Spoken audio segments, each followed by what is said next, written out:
The New Overlord by Scheerbart. If you can't solve your own problems, said the wise Nax, then you most certainly are not very clever. Absolutely, exclaimed his audience with a laugh, but soon the laughter ceased. They weren't feeling too cheerful because of their pressing worries. A grand fertility reigned on the star Venus. Nax and his audience lived there, and everyone suffered a lot under this ample fertility. Venus is obviously not a star which rotates itself like Jupiter, Mars, and Earth. Venus always has the same side of its sphere body facing the sun, which makes it scorching hot. Obviously, the result is a plaguing fertility on that side of Venus. Flowery formations on the backsides of Venus's inhabitants sprawl rapidly and develop long, whirling butterfly wings. These wings soon mass together and create an intricate fruiting body. This body grows quickly, detaches itself from the host, and thus a new Venusian emerges. These offspring are born without any influence of their progenitors on the flowery formations and their metamorphoses. In close proximity to the sun, procreation of species takes place in a very simple manner, without any trace of terrestrial dualism. One can imagine that this convenience of nature causes considerable inconvenience, for the elderly don't die that quickly on Venus, which leads to a relentless increase in the number of inhabitants. This population boom obstructs and diminishes the offspring's mobility. Now, two contrastingly different kinds of creatures exist on the hot side of Venus. Chubby, idle inhabitants with a sort of turtle fur at their top and bottom, and 20-armed, uncannily vital creatures with long, delicate hands, which serve as feet when bent into a fist-like form. The chubby ones always make themselves comfortable and lie idly around. They find the vitality and restlessness of the dynamic ones embarrassing and occasionally even excruciating. Nax was one of the dynamic Venusians. Every day Nax thought deeply about the damning fertility on the sphere's hot side, the possibility of constructing towers and free-floating bridges in order to handle the lack of space had been considered and discussed in great length and detail. And so, myriads of towers and bridges were built in valleys and on hills. Yet the Venusians' fertility was so yielding and abundant that all the towers and bridges didn't suffice. There were just too many of them. The unhurried turtles covered almost every inch of the ground, calm and rest being their most valuable principles in life. They weren't bothered much when the 20-legged ones ran about on their backs or in their immediate proximity. Nax, the wise one, said gloomily, "Heavens, we don't even have enough space to go for a walk. Where are we supposed to go? We can't just sit on our bridges and in our towers and paint. We need to be able to walk. It's not just in our nature to quit walking." Nax's audience agreed with him, but they didn't know how to deal with this lack of freedom. Of course, the brutal idea to just snuff out some of the expendable offspring never came up. The concept of killing was unknown to the Venusians. This situation would have undoubtedly turned into a battle of everybody against everybody if the nutrition and the food intake of the hurried as well as the dynamic ones were comparable to the feeding ways on Earth. But the food wasn't available on the surface of Venus. Venusians, the unhurried as well as the dynamic ones, took in their nourishment only once a year. Their hair started growing longer and longer, which made them realize that they were hungry. They had never actually felt hungry. Then their body hair rooted itself in Venus's rubbery skin, and once inside, it grew rapidly several thousand meters into the star's interior. Deep inside the star, the hair, consisting of the tiniest of tubes, sucked up the nutritional substances and transported them back into their body. When the feeding was complete, the hair broke apart, and the saturated Venusian ran off. If the unhurried ones were to cover the whole surface of the planet, the dynamic ones would have nowhere to take in their food. But in reality, it wasn't all that bad. There just weren't enough turtles to cover all of Venus, which was not an enormous surface after all.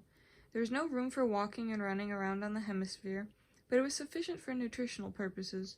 The turtles were very kind, would make room for the dynamic ones by piling up in a stack if room was needed for quiet food ingestion. The unhurried ones, however, didn't show even the slightest tolerance for any kind of running and hopping around, since any kind of unrest disturbed their serene philosophical contemplation, which was the most crucial part of their lives. Next, the wise one, on the other hand, had never stopped contemplating a great deal on the poor freedom of movement and came up one day with the following solution as well as speech. Fellow inhabitants of the Venusian skin, as you know, we have countless craters on our side of the star.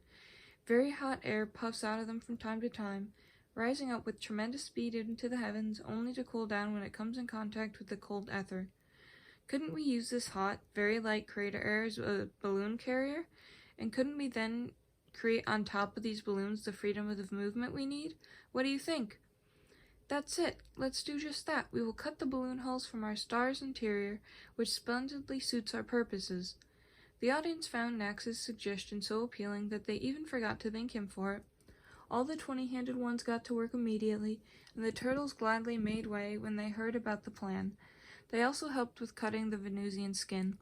Soon Venus was filled with high-pitched cheers, and everyone was grateful and eagerly shaking the wise Nax's hands, which became swollen and started hurting badly. Gratitude can be quite hard to take, exclaimed Nax with laughter. Meanwhile, the balloons above the craters bulged upwards in the sky.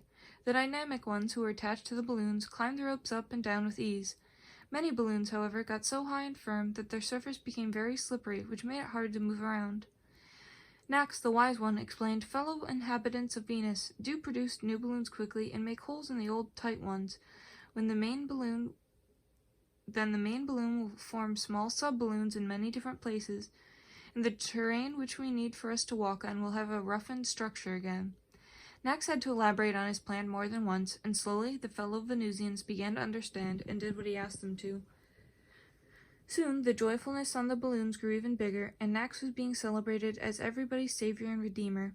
The turtles, now leading awfully quiet lives down below, were also pleased.